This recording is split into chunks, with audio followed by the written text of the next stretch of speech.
आवडत्या कार्यक्रमात ज्याचं नाव आहे हॅलो डॉक्टर. मी डॉक्टर निखिल विद्या हरेंद्र शासने आपल्या सगळ्यांचं हार्दिक स्वागत करतो. मित्रांनो, कार्यक्रमाचा श्री गणेश करूया एका संस्कृत सुभाषिताने. सुभाषित असं आहे, हस्तस्य भूषणम दानम, हस्तस्य भूषणम दानम, सत्यम कंठस्य भूषणम, सत्यम कंठस्य भूषणम, श्रोत्रस्य भूषणम शास्त्रम, श्रोत्रस्य भूषणम शास्त्रम, भूषणे किम प्रयोजनम, भूषणे किम प्रयोजनम. म्हणजेच मित्रांनो, हाताचा दागिना म्हणाल तर दान देणे हा एक आभूषण आहे. त्याच्यानंतर सत्य बोलणे हा कंठाचा म्हणजे गळ्याचाच दागिना किंवा आभूषण आहे. नंतर शास्त्र ऐकणे किंवा ज्ञानाविषयीचे बोल ऐकणे हे कानाचं आभूषण आहे. एवढी सगळी आभूषणं असताना अजून कशाला दागिने किंवा आभूषण हवे. बरोबर मित्रांनो, आजच्या संस्कृत सुभाषितामध्ये आपण बघितलं कानाचा उल्लेख आहे, गळ्याचा उल्लेख आहे. तर जाणकार मित्रांनी आजचा आपला विषय ओळखलाच असेल की कान नाक घशाशी निगडीत असा आजचा आपला विषय आहे. पाहूया आजचा आपला विषय काय आहे. आजचा आपला विषय आहे थायरॉईडचे विविध आजार आणि चिकित्सा. थायरॉईडचे आजार आणि चिकित्सा. आणि या विषयावर मार्गदर्शन करण्यासाठी मुंबईतील प्रसिद्ध असं कूपर रुग्णालयातील कान नाक घसा तज्ज्ञ शल्य चिकित्सक म्हणा असे डॉक्टर शशिकांत म्हशाळ आपल्यासोबत आहेत. नमस्कार सर, स्वागत आहे कार्यक्रमात. मित्रांनो, डॉक्टर शशिकांत यांचा तुमच्याशी परिचय करून देतो.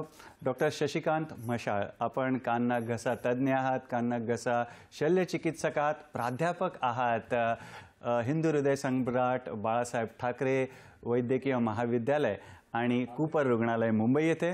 सरांच्या शिक्षणाविषयी सांगायचं झालं तर सरांनी आपलं MBBS लोकमान्य टिळक वैद्यकीय महाविद्यालय आणि सायन रुग्णालय इथून केलं. पुढे सरांनी MS म्हणजेच MS ही पदवी जी आहे ती ENT या विषयात घेतली आणि ग्रांट वैद्यकीय महाविद्यालय म्हणजेच सर जे समूह रुग्णालय इथून सरांनी ही पदवी प्राप्त केली. पुढे सर MUHS नाशिक म्हणजेच महाराष्ट्र आरोग्य विज्ञान विद्यापीठ येथील जी पदवी आणि पदव्युत्तर परीक्षा असतात त्यासाठी परीक्षक म्हणून देखील आपली सेवा देतात. आणि सरांच्या रुचीविषयी सांगायचं झालं तर लहान मुलांचे जे कान नाक घशाचे जे विकार असतात त्याच्या उपचारामध्ये सरांना रुची आहे. शिवाय एंडोस्कोपीद्वारे कानाची जी शस्त्रक्रिया आहेत त्याच्यामध्ये सरांनी प्रावीण्य मिळवलेलं आहे. एंडोस्कोपीद्वारे सायनस असतात किंवा स्कलच्या बेसची जी शस्त्रक्रिया आहे त्याच्यामध्ये सरांनी प्रावीण्य मिळवले आहे. त्याद्वारे पेशंटना उपचार देण्यात सरांना विशेष रुची आहे. आणि सर सध्या उपाध्यक्ष आहे कान नाक घसा या शल्य विशारदांची डॉक्टरांची जी संघटना आहे मुंबई शाखेचे सर उपाध्यक्ष आहेत. आणि सरांनी राष्ट्रीय आणि आंतरराष्ट्रीय पातळीवर 25हून अधिक जे शोध निबंध प्रकाशित केलेले आहेत, व्याख्यानं दिलेली आहेत. आणि सरांच्या छंदाविषयी सांगायचं झालं तर सरांना नृत्यकला सादर करायला खूप आवडते. सोबत सरांना क्रिकेटमध्ये देखील खूप आवड आहे, आवडता छंद आहे सरांचा. असे बहुगुणी असे आजचे आपले पाहुणे डॉक्टर आहेत. शुभस्य शीघ्रम. कार्यक्रमाचा श्री गणेश करूया. डॉक्टर शशिकांत, पुन्हा एकदा तुमचं स्वागत. आणि आजचा आपला जो विषय आहे थायरॉईड. थायरॉईड म्हणजे नक्की काय आणि थायरॉईडची रचना काय कशी असते किंवा त्याच्या कार्याविषयी थोडं आम्हाला सांगा, म्हणजे आम्हाला सोपं पडेल. नक्कीच. थायरॉईड एक ग्रंथी असते जी आपल्या कोणत्याही माणसाच्या शरीराच्या नेकमध्ये म्हणजे जस्ट नेकच्या खालच्या साईडला असते आणि त्यातून थायरॉईड हार्मोन जे सिक्रेट होत असतात.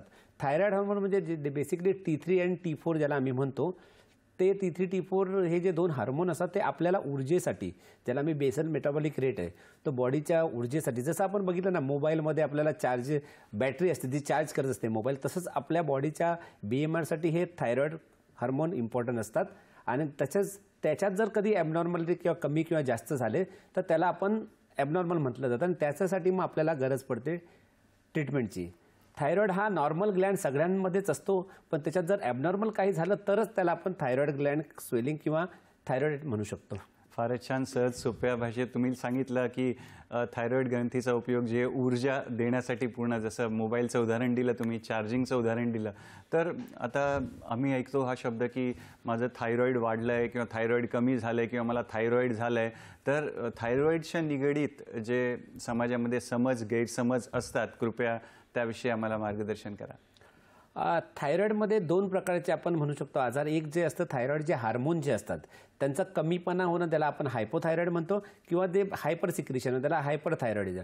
हे दोन प्रकार. त्याबरोबर दुसरा एक प्रकार ज्याच्यामध्ये फक्त गाठ येते, ज्याच्यात जनरली हे हार्मोन जे असतात ते नॉर्मल असतात, पण त्याच्यात गाठ असते आणि ती गाठमध्ये आपण नंतर बोलणारच आहोत की कॅन्सर किंवा दुसरा काही आजार पण असू शकतो. तर ही दोन प्रकारचे, एक तर बायोकेमिकल त्याला म्हणतो आम्ही थायरॉईड रिलेटेड हायपो किंवा हायपर, आणि किंवा द स्वेलिंग ज्याला आम्ही मल्टीनोड्युलर गॉयटर सुद्धा म्हणतो. बरं.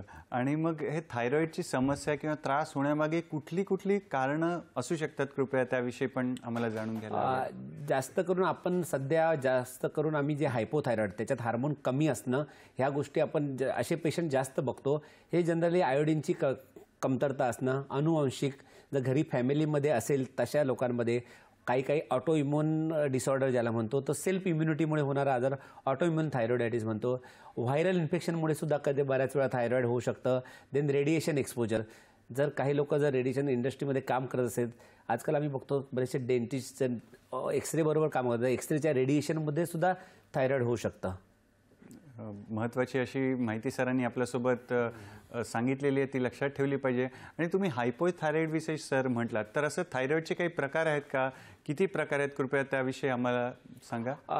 थायरॉईडच्या हार्मोन रिलेटेड दोन प्रकार आहेत, ज्याला एक हायपोथायरॉईड ज्याला म्हणतात अंडर ॲक्टिव्ह थायरॉईड, म्हणजे ज्याच्यामध्ये थायरॉईड हार्मोन जो थायरॉईड जे ग्लँड असतं ते कमी सिक्रेट करतं, म्हणजे जे हार्मोन आपल्याला जी गरज असते मी मगाशी म्हटल्याप्रमाणे बॉडीच्या ऊर्जेसाठी, तर ते कमी होतं, त्याला आपण हायपोथायरॉईड म्हणतो किंवा अंडर थायरॉईड असतं. किंवा त्याच्यापेक्षा दुसरा प्रकार ज्याला हायपर, ज्याच्यामध्ये सिक्रिशन खूप जास्त होतात, त्याला हायपर थायरॉईड म्हणतो.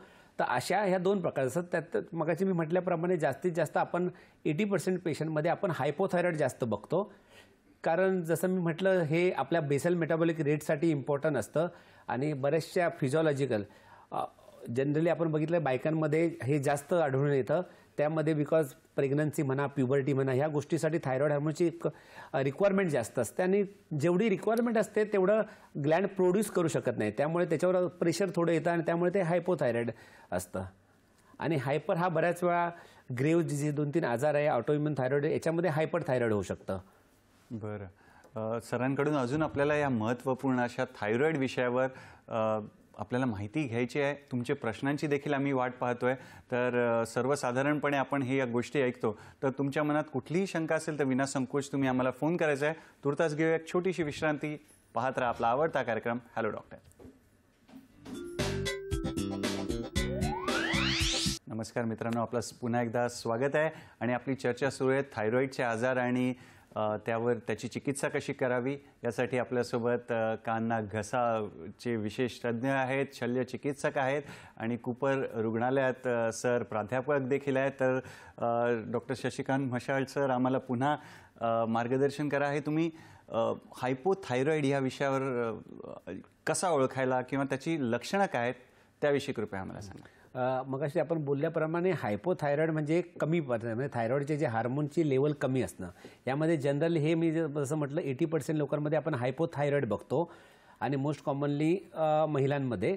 तर याच्यात थकवा येणं, टायर्डनेस, त्यानंतर वजनात वाढ होणे, अचानक वजन वाढणं, त्याच्याबरोबर काही गोष्टी कोरडे केस गळणं, त्याच्यामध्ये चेहरा सुजणं, असे बरेचसे प्रकार. आणि त्या थोडंसं डिप्रेशन, मानसिक आरोग्यावर परिणाम, आणि हृदयाचे ठोके थोडे संत होणं. बेसिकली काय होतं, हायपोथायरॉईड जसं आपण डिस्कस करत होतो, थायरॉईड हार्मोन गरजेचे असतात आपल्या बेसल मेटाबॉलिक रेटसाठी. जेव्हा त्याची लेवल कमी होते ना, तेव्हा जनरली टायर्डनेस म्हणतो. जनरली लोक म्हणतात की मला बरं वाटायचं, पण आता मी सकाळी उठतो फ्रेशच वाटत नाही, नेहमी असं वाटतं आजारीसारखं वाटतं, काही करायची इच्छा होत नाही. ही सगळी हायपोथायरॉईडची लक्षणं आहेत, म्हणजे हार्मोन कमी झाल्यामुळे. तर थकवा होणं आणि थोडंसं काम केल्यानंतर, थोडंसं चालल्यानंतर पण थकवा वाटणं, ही जनरली म्हणजे ओव्हरऑल बॉडी असं वाटतं की खूप टायर्डनेस वाटतोय. तर ही सगळी लक्षणं जी आहेत ती हायपोथायरॉईडची लक्षणं आहेत. फारच छान. सरांनी सोप्या भाषेत सांगितलं की काही कारण नसताना पण जास्त थकवा वाटतोय किंवा थोडंसं मूड जो आहे तो थोडासा लो वाटतोय, तर थायरॉईडविषयी आपण विचार केला पाहिजे. थायरॉईड म्हणजे सरांनी सोप्या शब्दात सांगितलं की थायरॉईड ग्रंथी कमी काम करते, ज्याला आपण हायपोथायरॉईडिझम असं म्हणतो. आणि ती जेव्हा जास्त काम करते तर त्या हायपर थायरॉईडिझम विषयी देखील कृपया त्याची लक्षणं आम्हाला सांगा. तसं आता जसं हायपोथायरॉइडबद्दल आपण बोलत होतो त्याच्या लक्षणं आहे तशी त्याची उलटी लक्षणं याच्यामध्ये दिसतात. म्हणजे त्याचा अपोजिट ज्याला म्हणतो तो हृदयाचे ठोके वाढणं, त्याला आपण पाल्पिटेशन म्हणतो, टॅकिकार्डिया ज्याला म्हणतो, हार्ट रेट वाढणं, वजन त्याच्यामध्ये आपण वजन वाढतं, याच्यामध्ये वजन कमी होतं, घाम जास्त येणं, झोप व्यवस्थित न येणं, हात थरथरणं ज्याला मी ट्रेमर म्हणतो, आणि थोडंसं बेचैनी वाटणं, घाबरणं, एन्झायटी जास्त होते. जर जेव्हा हायपरचे सिम्पटम असतात त्याच्यामध्ये सगळे हायपर सिम्पटम असतात. म्हणजे एन्झायटी, पाल्पिटेशन, त्वचेचा कोरडेपणा, देन बऱ्याच लूज मोशन, ह्या पण गोष्टी आपण हायपरथायरॉइडमध्ये बघतो. आणि ज्याला एक अजून एक प्रकार ज्याच्या अचानक डोळे बाहेर यायल्यासारखे वाटतात त्याला ग्रेव्ह डिजीज म्हणतात. तर त्याला ऑप्थॅल्मॅटिक म्हणतात, ज्याच्यामध्ये आपण डोळे बाहेर येतात आणि ते हायपरथायरॉइडचं वन ऑफ द हे एवढं कॉमन नाही आहे, पण हे त्याला ग्रेव्ह डिजीज असं म्हणतात. तर डोळ्याचे सिम्पटम पण दिसू शकतात हायपरथायरॉइडिझममध्ये. डोळे थोडेसे बाहेर आल्यासारखे वाटतात किंवा मोठे वाटतात. एक्झॅक्टली. तर सर, आणि हायपो आणि हायपर जे थायरॉइड ग्रंथी कमी किंवा जास्त काम करते यातला फरक जाणून घ्या. तुर्तास एक आपल्याला फोन आलेला आहे, आपण पटकन प्रश्न पाहूया त्यांचा. आपलं नमस्कार. महाराजांचा फोन आहे, बघूया त्यांचा प्रश्न काय आहे. जळगावहून फोन आहे. नमस्कार, आपलं स्वागत आहे कार्यक्रमात. कृपया आपला प्रश्न विचारा. हा सर, मला हे थायरॉइडचा प्रॉब्लेम आहे आणि त्याच्यामुळे जरा जास्त त्रास होतो मला. काय त्रास होतो महाराज? एक्झॅक्टली काय त्रास होतो तुम्हाला? म्हणजे हे थायरॉइडचा हे सूज आल्यामुळे गळा दुखतो आणि नाकही बंद होते, सर्दीचा त्रास जास्त जाणवतो. तुम्ही थायरॉइडचं टेस्टिंग वगैरे केलेलं आहे का? बाहेरच्या साईडला सूज आहे का? नाही, मी एकदा केलं होतं परंतु ते नंतर काही केलं नाही, पण थायरॉइड आहे मला. काय औषधं वगैरे घेताय का तुम्ही त्यासाठी? हो, चालू आहे औषध. अच्छा. आणि सूज पण आहे का? हा, हे गळ्याला सूज आहे सर. आपण जर गळ्याला सूज आणि असं त्रास असेल, थायरॉइडचा असेल, तर आपल्याला नक्की डॉक्टरांना भेटून एक सोनोग्राफी आणि एक FNAC म्हणून हा तपास असतो, तो करणं गरजेचं असतं. वगैरे केली, त्यांनी सांगितलं की जसं तुम्हाला थायरॉइड वगैरे आहे. ओके. आणि तिच्यामुळेच हा तुम्हाला नाकाचा जो त्रास आहे सर्दीचा त्यामुळे होतो. ओके. अशक्तपणा वाटणे ह्या गोष्टी असं होते सर. बरं. आपण डॉक्टरांकडून मार्गदर्शन घेऊया.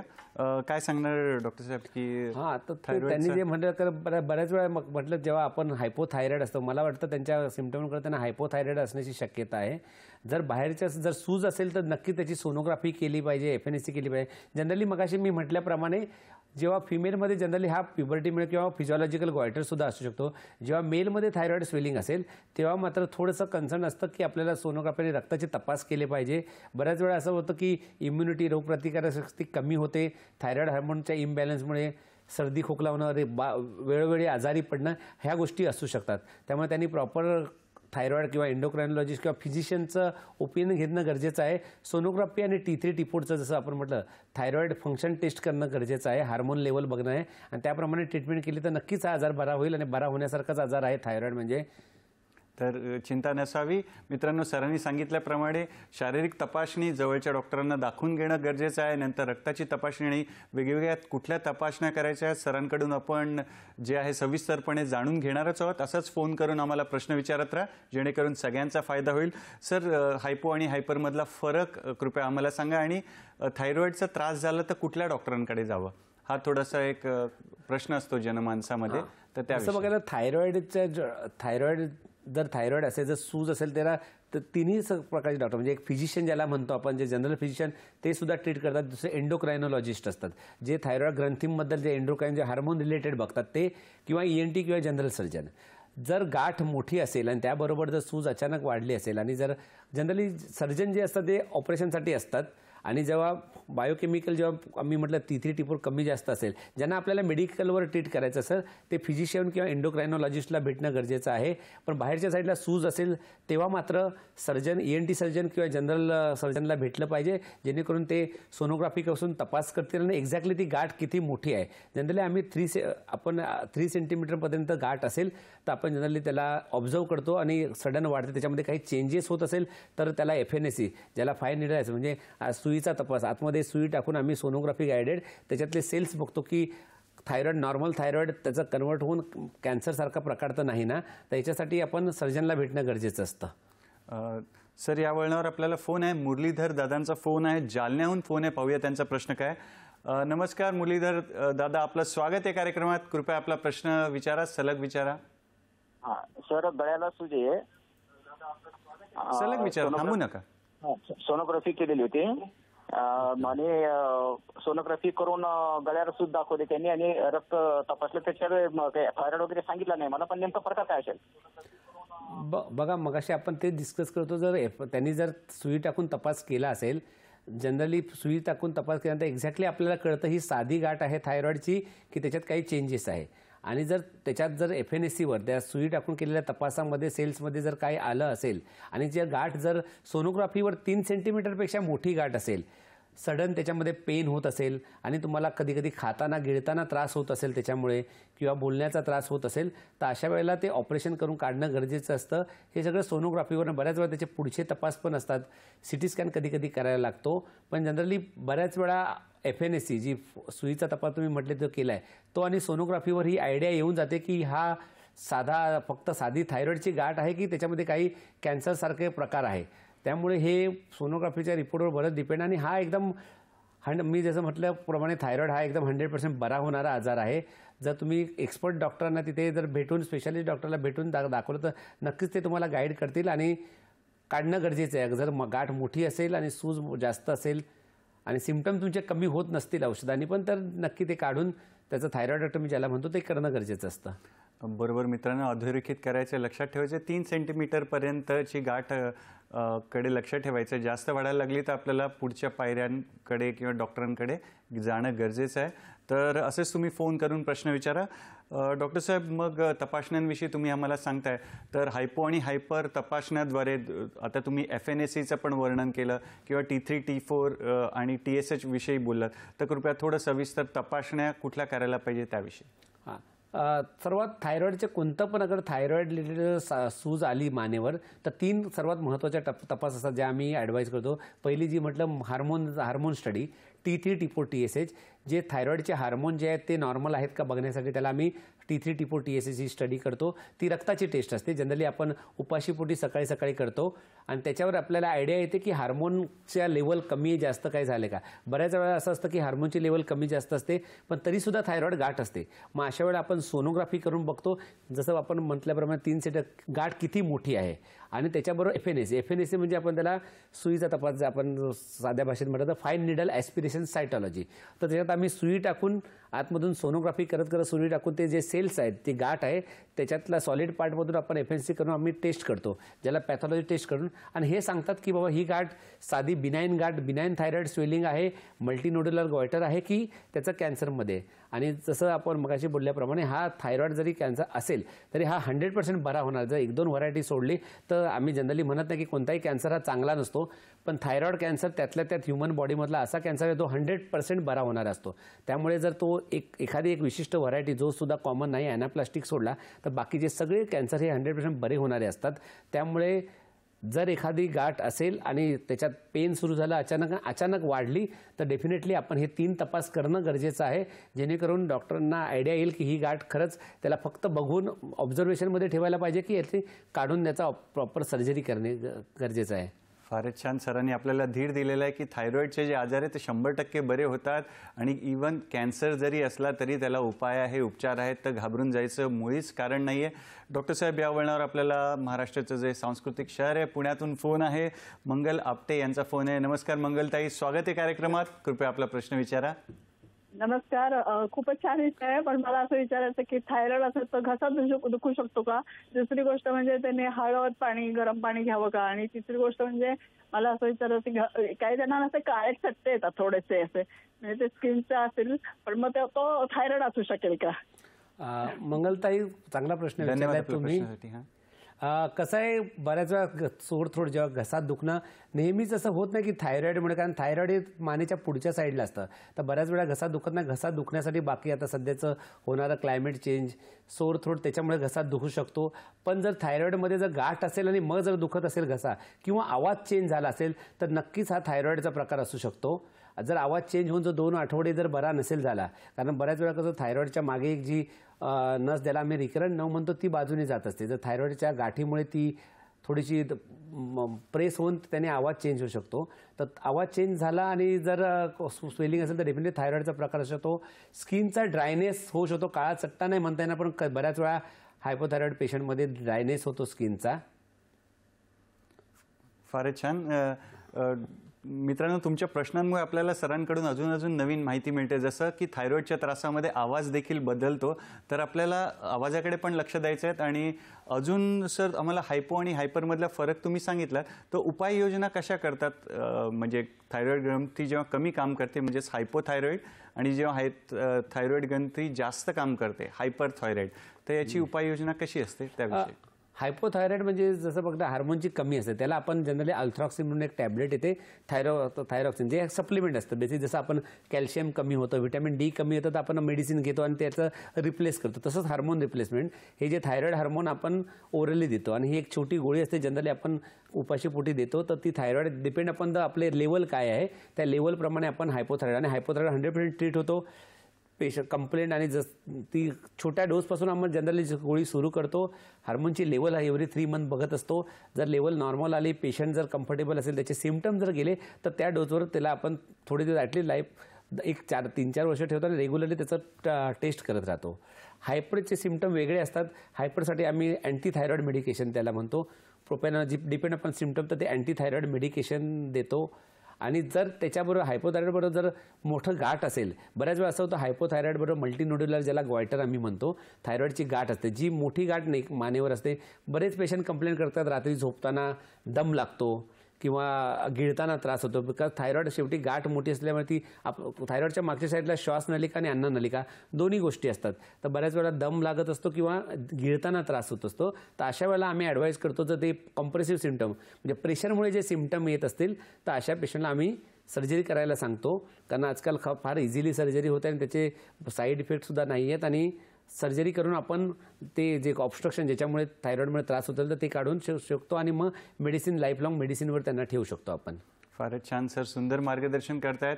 आणि थायरॉइडचं जर समजा कोणाला समस्या असेल, त्रास असेल, तर पर्याय आपल्यासमोर काय आहेत त्याविषयी देखील सर आपल्याला माहिती देत आहेत. तर अजून सरांकडून आपल्याला ज्ञान घ्यायचं आहे. बघत राहा आपला आवडता कार्यक्रम हॅलो डॉक्टर, फक्त आणि फक्त दूरदर्शनच्या सह्याद्री वाहिनीवर, प्रत्येक घरासाठी, घरातल्या प्रत्येकासाठी.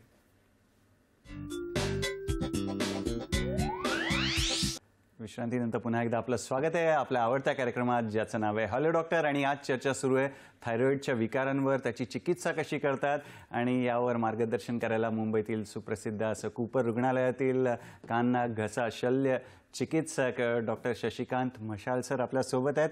सर, मगाशी तुम्ही आवाजात फरक येतो असं सांगितलं थायरॉइडच्या त्रासामुळे, तर कृपया तुम्ही आम्हाला त्याचा एक ध्वनिचित्रफीत पण आणलेली आहे, ती दाखवा, म्हणजे जेणेकरून अजून आम्हाला समजेल की आवाजात फरक कसा होतो आणि ॲक्च्युली त्या रचनेमध्ये काय फरक होतो.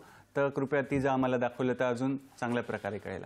मगाशी मी म्हटल्याप्रमाणे जर बाहेर नेकवर जर स्वेलिंग, थायरॉइड स्वेलिंग असेल आणि त्याबरोबर जर आवाज जर बदललेला असेल, तर थोडासा कन्सर्नचा विषय असतो. कारण आवाज जेव्हा बदलतो, जेव्हा आपण असं म्हणतो की थायरॉइडमध्ये कोणतरी गाठ आहे, जी कॅन्सर टाईप गाठ असू शकते, जी त्या नव, जी रिकरंट नव, जी आमचे स्वरयंत्रासाठी इम्पॉर्टंट असते बोलण्यासाठी, त्या नववर कंप्रेशन होऊन ती डॅमेज होऊ शकते. तर अशा वेळेला म्हणून मी म्हटलं की थायरॉइड जर 2 आठवड्यापेक्षा जास्त आवाज जर बदलला असेल, हॉर्सनेस, ज्याला चेंज इन व्हॉइस ज्याला म्हणतात, हॉर्सनेस, घोगरा आवाज होत असेल, तर मात्र आपण लवकर डॉक्टरांशी, त्या एक अलार्म साईन म्हणतो त्याला, अलार्म साईन आहे ते. तर नॉर्मली कसं होतं, जेव्हा आपण बोलत असतो, जेव्हा स्वरयंत्र हे दोन्ही साईडचे स्वरयंत्र ह्या व्हिडिओत आपल्याला दिसेल, बघू शकतो आता आपण टीव्ही स्क्रीनवर की नॉर्मल कसं आहे. आणि नॉर्मली हे स्वरयंत्र, हे दोन्ही स्वरयंत्र बोलताना मूव्ह होत असतात.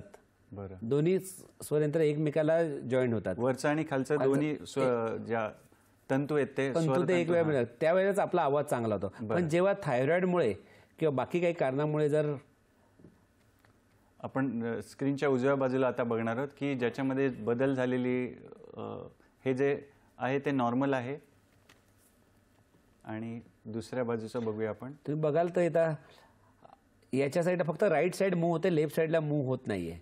म्हणजे ह्या पेशंटला लेफ्ट साईडच्या थायरॉइडमध्ये स्वेलिंग असल्यामुळे हा स्वरतंतू जो आहे तो फक्त राईट साईडचा मुवमेंट आहे, लेफ्ट साईडला तो पॅरालाइज आहे, ज्याला आम्ही पॅरालाइज ओकल कॉर्ड असं म्हणतो. ज्यामुळे काय होतं की पेशंटला आवाज बदलतो आणि दुसरी गोष्ट म्हणजे बऱ्याच वेळा पाणी पिताना ठसका लागतो. जर थायरॉइड स्वेलिंग, नेक स्वेलिंग बरोबर जर ठसका लागत असेल पाणी पिताना तर मात्र थोडंसं लवकर लवकर डॉक्टरांना भेटून आम्ही जे बघितलं ती स्कोपी करणं गरजेचं आहे. हे जे मी दाखवलं ती स्कोपी, त्याला आम्ही नेझोफॅरिंगोस्कोपी म्हणतो, लॅरिंगोस्कोपी. तर लॅरिंगोस्कोपी करून बघतो की थायरॉइडमुळे काय आतमध्ये चेंजेस झालेले आहेत का. म्हणजे दुर्बिणीद्वारे ते आतमधून कशी संरचना आहे त्याविषयी तसं परीक्षण करून मग तुम्ही निदान करता. एक्झॅक्टली. फारच छान सर. तुमच्यामुळे आतली संरचना पण आमच्या सगळ्या मित्रांना, प्रेक्षकांना बघता आली. आणि सर तुम्ही मगाशी सुजेविषयी पण सांगत होतात, गळ्याला सूज आली तर त्याच्यामागे कुठली कारणं असू शकतात त्याविषयी आम्हाला सांगा. बऱ्याच वेळा काय होतं की मगाशी म्हटल्याप्रमाणे थायरॉइडायटिस, थायरॉइडचं जे इन्फेक्शन असतं त्यामध्ये सुद्धा पेन आणि सूज होते. पण ती जनरली काय होतं 2-3 आठवड्यामध्ये ती परत जाते.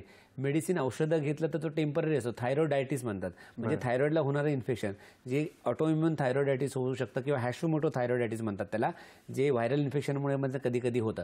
तर अशा वेळा जर सूज असेल आणि पेन पण असेल तर असे जनरली मेडिसिनने किंवा कधी कधी लो डोस स्टेरॉइड देऊन बरे होतात. पण जर ती सूज कंटिन्यू 3 आठवड्यापेक्षा जास्त वेळ राहिली, सुजेमध्ये अचानक पेन व्हायला लागलं, सूज जात नसेल, त्याच्यामुळे जर गिळताना त्रास होत असेल आणि असं मगाशी आपण बघितल्याप्रमाणे आवाज बदलत असेल, तेव्हा मात्र तो थोडासा बघणं गरजेचं असतं आणि डॉक्टरांना भेटून त्याची सोनोग्राफी करणं आणि FNAC करणं गरजेचं असतं.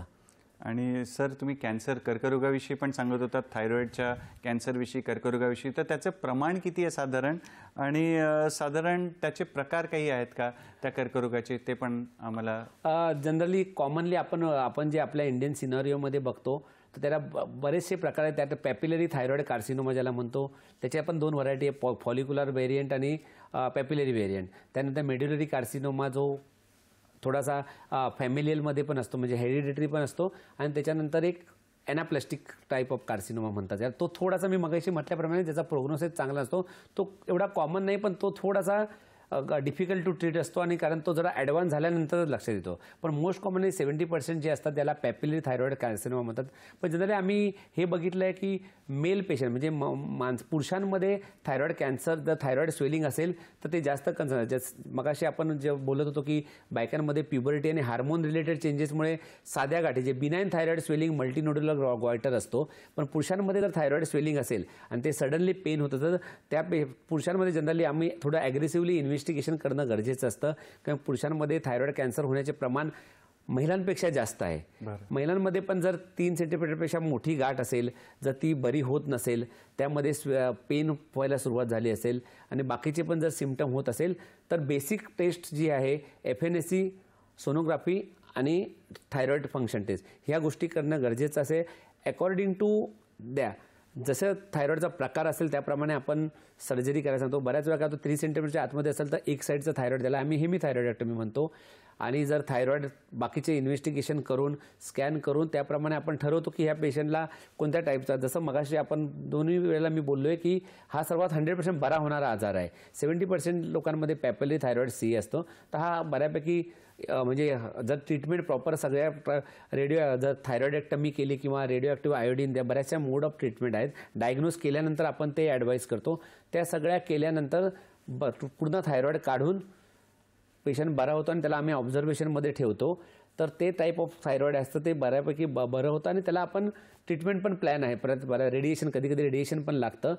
पण हे एक चांगली न्यूज आहे की थायरॉइड कॅन्सर हा 80% टाईम हा बरा होणारा आजार असतो. पण त्याला लवकरात लवकर डॉक्टरांना भेटून त्याचं इन्व्हेस्टिगेशन करणं गरजेचं असेल आणि कोणत्या टाईपचा कॅन्सर आहे त्या टाईपवर डिपेंड करतं की पेशंटला किती ॲग्रेसिव्हली सर्जरी करायची, थायरॉइड स्कॅन करायचा की रेडिएशन किंवा आयोडीन, ज्याला आम्ही थेरपी म्हणतो. आयोडीन थेरपी देऊन पण आम्ही बऱ्याच वेळा ते थायरॉइड रेडिएशन करतो. तर ते आयोडीन थेरपी पण द्यावी लागते. तर हे डिपेंड त्या टाईप ऑफ कॅन्सरवर डिपेंड करतं. बरं डॉक्टर साहेब, या वळणावर आपल्याला यवतमाळहून फोन आहे. रवी दादा यांचा फोन आहे, पाहूया त्यांचा प्रश्न काय. नमस्कार रवी दादा, आपलं स्वागत आहे कार्यक्रमात. कृपया आपला प्रश्न विचारा. गुड इव्हनिंग सर, मी खंदारे बोलतोय पुसदवरून. नमस्कार. नमस्कार. नमस्कार सर, माझा प्रश्न हा आहे सर की माझ्या आईला थायरॉइड आहे, वय आहे 65 वर्ष. बरं. बरोबर. आणि त्यांना गाठ आलेली आहे किंचित 1 इंचाची. ओके, ऐकायला आलं सर, गाठ आलेली आहे. कधी किती असं? अच्छा, छोटी 1 इंचाची म्हटले तुम्ही. अच्छा, कधीपासून गाठ आहे रवींद्रजी ही गाठ? आणि सर ही जर 10 वर्ष झाले सर तिचं ट्रीटमेंट वगैरे चालू नाही आहे आणि ते मेंदूशी रिलेटेड काही असू शकतं का? कारण की ती जरा सायको असल्यावानी करत आहे किंवा बोलण्याच्या पद्धतीची चेंज झालेली आहे. याच्यावर काही सर उपाय आहे का किंवा ऑपरेशन वगैरे करावं लागतं का? तिचं काही सर्जरी वगैरे असं काही? तसा थायरॉइडचा मेंदूशी डायरेक्ट संबंध नसतो, पण जर तिचं ते मगाशी सांगितल्याप्रमाणे T3 T4 TSH जर हार्मोन लेवल नॉर्मल असेल आणि जर छोटी 1 इंचाची गाठ असेल तर त्याचा अजिबात संबंध नाही आहे. पण जर थायरॉइड फंक्शन टेस्ट ॲबनॉर्मल असेल, जर हायपोथायरॉइडमध्ये बऱ्याच वेळा थोडंसं डिप्रेशन येणं ह्या गोष्टी होतात, पण त्याचा काय मेंदूशी डायरेक्ट म्हणजे किंवा कॅन्सर असण्याची शक्यता असं अजिबात नाही आहे, कारण ही खूप 10 वर्षापासून गाठ आहे. तर तुम्ही ॲक्च्युली तिचा तपास करणं गरजेचं आहे. आणि मोस्टली जर छोटी गाठ असेल तर थायरॉइड रिलेटेड तर डेफिनेटली नाही, पण त्याचा जर थायरॉइडची जर हार्मोन कमी जास्त असेल तर औषधांनी ते पण बरं होऊ शकतं. फारच छान, धन्यवाद आपल्या प्रश्नासाठी. मित्रांनो, असंच तुम्ही महाराष्ट्राच्या कानाकोपऱ्यातून फोन करून आपल्या शंकांचं निरसन करून घ्या. आपल्यासोबत कान नाक घसा शल्य चिकित्सक डॉक्टर शशिकांत म्हशाळ सर आहेत आणि कार्यक्रमावर प्रेम असंच असू द्या. डॉक्टर साहेब, पुढचा प्रश्न जो आहे की त्याचे कॅन्सर होण्यामागे किंवा थायरॉइडचा कर्करोग होण्यामागे काय कारणं असू शकतात? थायरॉइडचा कर्करोग हा जो आहे जनरली काय होतं, साधी जी बिनाईन स्वेलिंग असतं त्याच्यामध्ये रेडिएशन, बरेच लोक जर ऑक्युपेशनल हजारमध्ये रेडिएशनमुळे होऊ शकतो. आणि लॉंग टर्म थायरॉइडमध्ये कधी बऱ्याच वेळा जेनेटिक प्रिडिस्पोजिशनसुद्धा असतं, हेरिडिटरी असतं. तर बऱ्याचशी कारणं पण मोस्ट कॉमनली रेडिएशन आणि हायपोथायरॉइड झाल्यामुळे पण होऊ शकतो. आणि कॅन्सर एवढा कॉमन नाही आहे, पण जो पण आहे कॉमन तो माइल्ड व्हरायटीमध्ये असतो. त्यामुळे जास्त करून कारणं म्हणायला गेलं तर हेरिडिटी आणि the radiation he one of the most common कारणं आहेत थायरॉइड कॅन्सरसाठी. आणि मग लक्षणं कसं ओळखायचं, म्हणजे हा थायरॉइडचा कर्करोगच आहे हे कसं ओळखायचं?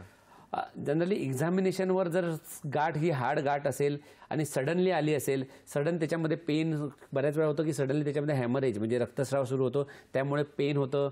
आणि बाकीचे सिम्पटम त्याच्याबरोबरचे सिम्पटम जे म्हटलं डिस्फेजिया म्हणजे गिळताना त्रास होणं किंवा आवाज बदलणं, ह्या सगळ्या जर गोष्टी होत असतील आणि सडनली वाढली आहे गाठ, तर अशा वेळेला मात्र त्याचं इन्व्हेस्टिगेशन ते बऱ्याच वेळा FNACवर कन्फर्म होऊन जातं की ही गाठ, कारण FNAC सर्वात महत्त्वाची टेस्ट आहे ज्याच्यात ही साधी गाठ आहे की कॅन्सरची गाठ आहे ही कळते.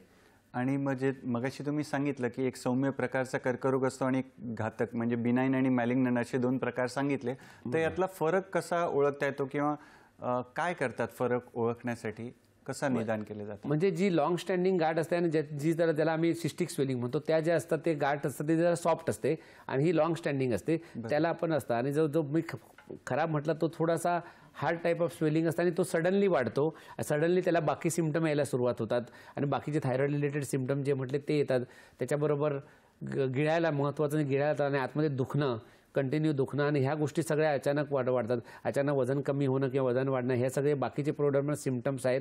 ते भूक न लागणं, कॅन्सरचे बाकीचे पण जे कॅन्सर रिलेटेड सिम्पटम आहेत ते सुद्धा भूक न लागणं, थकवा येणं, ह्या सगळ्या गोष्टी असतात. पण कन्फर्मेशन हे नेहमी क्लिनिकलपेक्षा FNAC या टेस्टवर किंवा सोनोग्राफी याच्यावर कळतं की ही कन्फर्मेशन ही कॅन्सर आहे की याला आहे. कारण दोन्हीसाठी आपण प्लॅन नेहमीच चेंज होतं. कारण कसं असतं, बिनाईन जेव्हा गाठ असते तेव्हा आपण तेवढीच काढतो, पण जेव्हा आपण कर्करोग एक्सपेक्ट करत असतो आणि पेशंट जेव्हा एज त्याचं मोर दॅन 45 म्हणजे 45च्या वर असेल तर आपण जनरली ठेवत नाही. जरी छोटी असेल तरी आपण पूर्ण थायरॉइड काढतो. जसं म्हटल्याप्रमाणे थायरॉइड हा 100% बरा होणारा आजार आहे. त्यामुळे थायरॉइड आणि जरी पूर्ण काढला तरी आपण ना लॉंग टर्म त्यांना आपण थायरॉइड सप्लिमेंटवर ठेवू शकतो. त्यामुळे कॅन्सर कशाला ठेवायचा बॉडीमध्ये, तर अशा वेळेला आम्ही एज बघून आणि बाकीच्या क्रायटेरिया बघतो, तो किती मोठी गाठ आहे आणि व्हरायटी काय म्हणजे टाईप ऑफ कॅन्सर, कोणता टाईपचा कॅन्सर आहे त्यावर आम्ही ठरवतो त्याला टोटल थायरॉइडेक्टमी आहे. तर अशा पेशंटला आम्ही टोटल थायरॉइडेक्टमी करतो आणि त्याच्यानंतर मग त्याला आम्ही लाईफ लॉंग मेडिसिनवर ठेवतो. म्हणजे ती एक गोळी जी असते जी नॉर्मली पण आपण हायपोथायरॉइडमध्ये देतो, तर ती गोळी आपण लाईफ लॉंग ठेवतो आणि जेणेकरून डिझीज फ्री म्हणजे 100% जर बरा होणार आहे तर आपण पूर्ण थायरॉइड काढतो, जेणेकरून पुढे काही राहणार नाही, काही पण त्याच्यात तो कुठे स्प्रेड होणार नाही. फारच छान. म्हणजे आयुष्यभर जरी घ्यायला लागलं तरी कर्करोगाचा धोका टाळला जातो. म्हणजे जसं आपण चष्मा घालतो ज्याच्यामुळे आपलं दैनंदिन जीवन सहज होऊन जातं, तर तशा प्रकारे या गोळीकडे बघायचं आहे आपल्याला. डॉक्टर साहेब, पुण्याहून फोन आहे आपल्याला. दिलीप कोटे यांचा फोन आहे. नमस्कार दिलीप दादा, स्वागत आहे कार्यक्रमात. कृपया आपला प्रश्न विचारा. मी वय वर्ष 69. 1.5 महिन्यापूर्वी मला घशाचा त्रास सुरू झाला होता. नंतर दातामुळं व्हायरल इन्फेक्शन म्हटले, मग थायरॉइडची टेस्ट करण्यात आली. T3 आणि रक्ताची T3 4.4 आणि सिरम T4 241.7. 1 महिन्याच्या डॉक्टरनी इथं स्थानिक डॉक्टरांना दाखवून गोळ्या घेतलेल्या आहेत. तर आता पुढं काय पद्धतीनं मेंटेन करायला लागेल, प्लीज जरा सांगा. तर मेडिसिन दिलीप शेठ, तुमचा रिपोर्ट प्रमाणे जर बघायला गेलं तर त्यांनी मेडिसिन सुरू व्यवस्थित केलेले आहेत. तर आपल्याला परत मेडिसिन घेतल्यानंतर ॲटलीस्ट 1.5 महिने 6 वीक्स नंतर तुम्हाला रिपोर्ट परत करावा लागेल आणि बघायला लागेल की त्या रिपोर्टमध्ये किती चेंज झालं. जर तो असेल तर तुला थोडे दिवस मेडिसिन तरी घ्यावं लागेल. तर तुमच्या याच्या रिपोर्टप्रमाणे वाटतं की TSH प्रमाणे की थोडा हायपोथायरॉइड आहे. पण जर रिपोर्ट जर नॉर्मल होत असेल तर तुम्हाला ते मेंटेनन्स डोजवर राहावं लागेल आणि सिम्पटम काय आहे ते त्याप्रमाणेच डॉक्टर सांगते आणि थोडंसं तुम्हाला फॉलोअप ठेवावं लागेल आणि 3 मंथनी ती T3 TSH टेस्ट करायला पाहिजे. मग तीन धन्यवाद आपल्या प्रश्नासाठी. 3 महिन्यानंतर तपासणी करत राहणं जेणेकरून आपल्याला लक्षात येईल की आपला जो त्रास आहे तो कमी होतोय. तर याविषयी सरांनी आपल्याला सांगितलं. आणि सर, तुम्ही अजून निदान करण्यासाठी कुठल्या तपासण्या करणं गरजेचं आहे? जर आपण विशेषतः बोललो थायरॉईडच्या कर्करोगासाठी त्याविषयी कृपया आम्हाला सांगा. आणि रुग्णांसमोर कुठले पर्याय उपलब्ध असतात? समजा थायरॉईडचा कर्करोग असेल तर सध्याच्या स्थितीला कुठकुठले पर्याय रुग्णांच्या समोर उपलब्ध आहेत? सर्वात गोल्ड स्टँडर्ड म्हणजे थायरॉईड जर कॅन्सर असेल तर थायरॉइडेक्टमी, ज्याला आम्ही टोटल थायरॉइडेक्टमी म्हणजे पूर्ण थायरॉईड काढून टाकणे.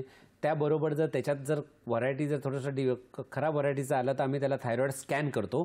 थायरॉईड स्कॅन म्हणजे एक वैशिष्ट्य प्रकारचं मेडिसिन दिलं जातं आणि ते मेडिसिन दिल्यानंतर त्याच्या CT स्कॅन केला जातो. त्याला आम्ही थायरॉईड, जसा पेट स्कॅन असतो तसा थायरॉईड स्कॅन असतो, तो स्कॅन केला जातो आणि स्कॅन करून बघता येतं की कुठे जो थायरॉईडमुळे अजून कुठे तर थायरॉईडचा कॅन्सर पसरला नाही. आणि त्याच्यानंतर त्या स्कॅननंतर रेडिओ आयोडीन ज्याला म्हणतो, त्याला ॲब्लेशन थेरपी म्हणतो, औषधानेच ते जाळून टाकलं जातं, त्याला थायरॉईड ॲब्लेशन म्हणतो.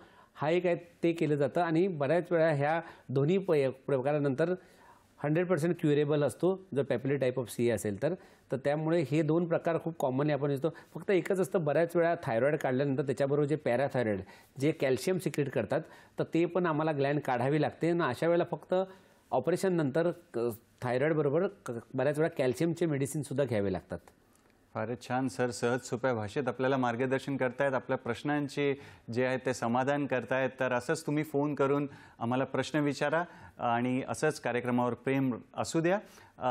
घेऊ एक छोटीशी विश्रांती, त्यानंतर सरांकडून अजून आपल्याला ज्ञान घ्यायचं आहे, माहिती घ्यायचं आहे थायरॉईड या विषयावर. पाहत राहा आपला आवडता कार्यक्रम हॅलो डॉक्टर.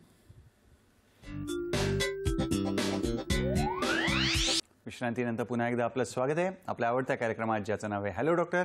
आज आपली चर्चा सुरू आहे थायरॉईडचे वेगवेगळे आजार आणि त्याची चिकित्सा.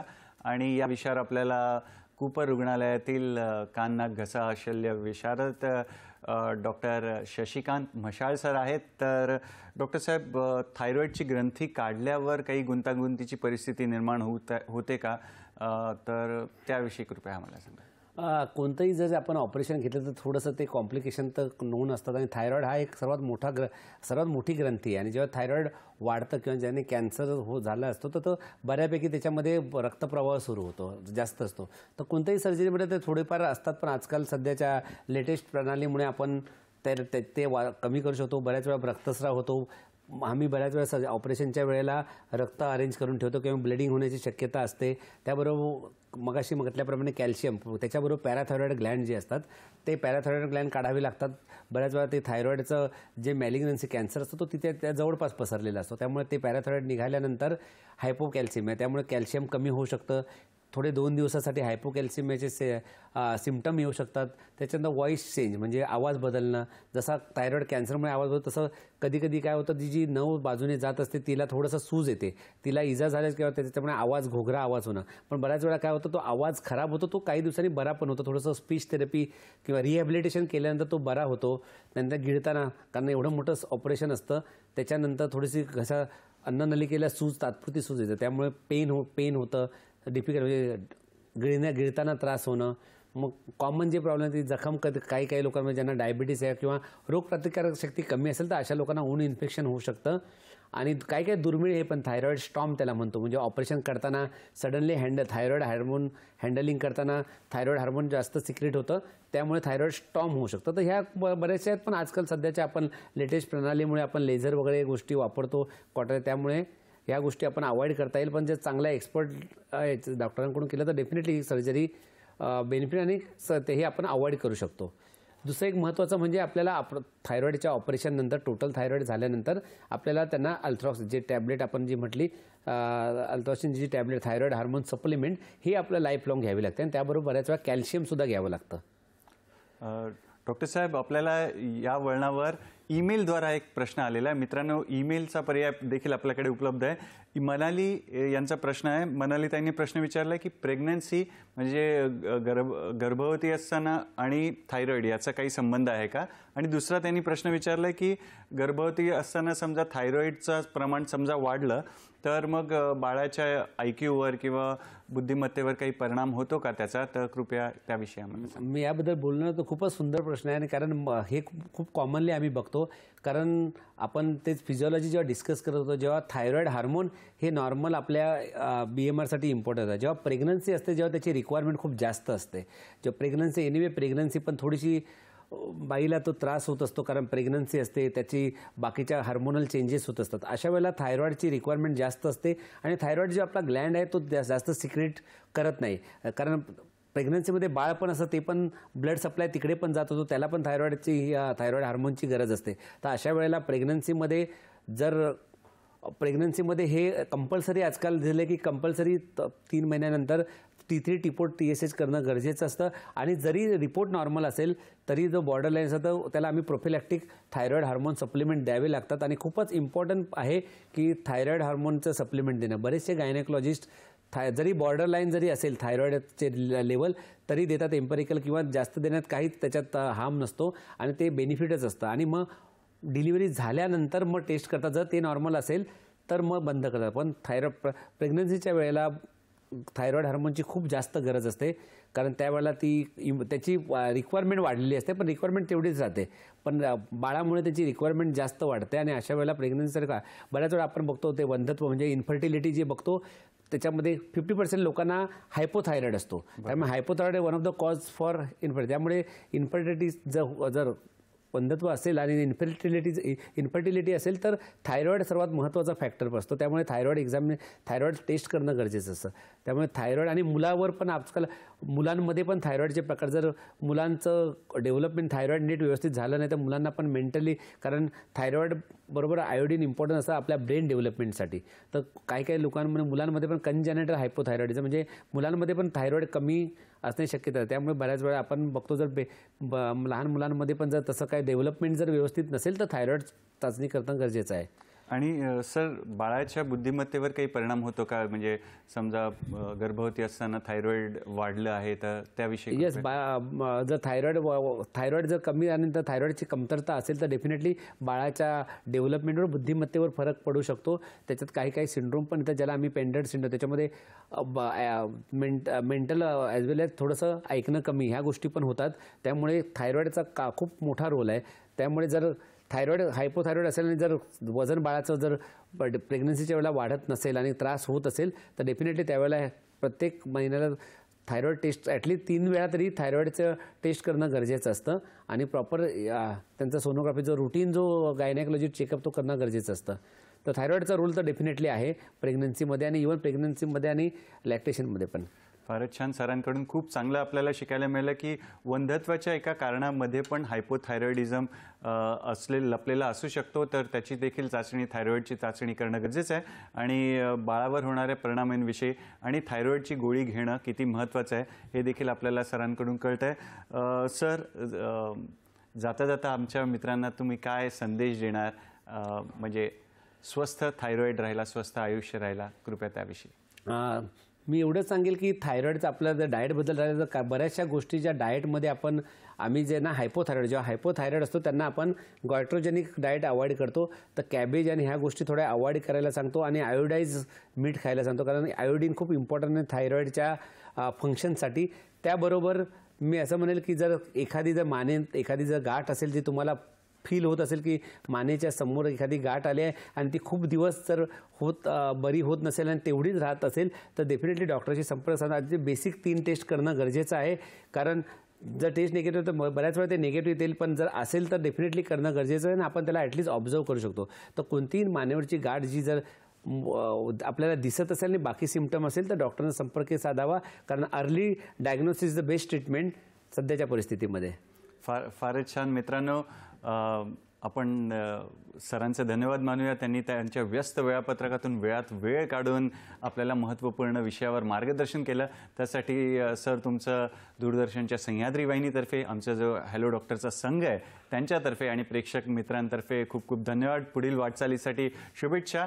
आणि मित्रांनो, हा कार्यक्रम तुम्हाला पुन्हा पाहायचा असेल तर आमच्या सोशल मीडिया हँडल्स कृपया नोट करून घ्या किंवा पटकन फोटो काढून घ्या. तर सोशल मीडिया हँडल्स आपण बघतोय. येस, बरोबर. फोटो काढून घ्या लवकर आणि यूट्यूब चॅनलवर पण पुन्हा पाहू शकता. तर वेळेला मर्यादा आहे, पण आमचं जे प्रेम आहे त्याला मर्यादा नाही. यासाठी पुढील भागात एक नवीन विषय घेऊन आपल्या भेटीला येणारच आहोत आपल्या आवडत्या कार्यक्रमात, ज्याचं नाव आहे हॅलो डॉक्टर, फक्त आणि फक्त दूरदर्शनच्या सह्याद्री वाहिनीवर, प्रत्येक घरासाठी, घरातल्या प्रत्येकासाठी. धन्यवाद. नमस्कार.